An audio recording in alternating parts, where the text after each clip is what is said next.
বাঙালির মন মানসিকতা এতটাই জঘন্য, এটা আমি একটা গানের মাধ্যমে তোমাদের বোঝানোর চেষ্টা করি, ঠিক আছে? যেমন আমি একটা গান গাই, সানডে দিলাম ইঁদুর মুখীকে, মানডে দিলাম তন্নিকে, স্যাটারডে দিলাম লায়লাকে, আমি এসডিএম ভরবো তোমাকে, মানে এই একটা গান।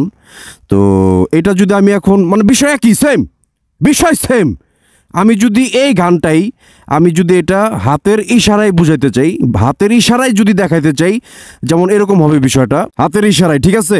সানডে দিলাম ইঁদুর মুখীকে, মানডে দিলাম তন্নিকে, তারপর স্যাটারডে দিলাম লেলাকে, মানে এই যে আমি যে হাতের ইশারায় জিনিসটা দেখালাম, বিষয়টা কিন্তু সেম, গানের মিনিং আর হাতের ইশারা কিন্তু সেম। আর এই যে মানডে সানডে এই যে দেওয়ার যে বিষয়টা, এটা কি মনে করছো ভালোবাসা?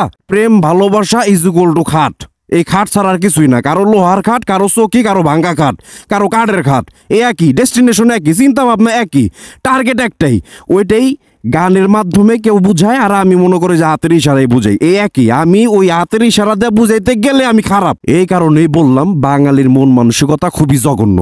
এই টাইপের মন মানসিকতা থেকে বাইরে আসো, বের হয়ে আসো তাড়াতাড়ি। যতদিন না পর্যন্ত বের হইতে পারবা ততদিন পর্যন্ত মনে করো ঝামেলা আছে, কাপসি আছে, বের হয়ে আসো, ভালো হয়ে যাওগা। ভালো হইতে টাকাও লাগে না, পয়সাও লাগে না, যেহেতু ফ্রি, তাইলে মাগ নাই, ভালো হয়ে যাগা।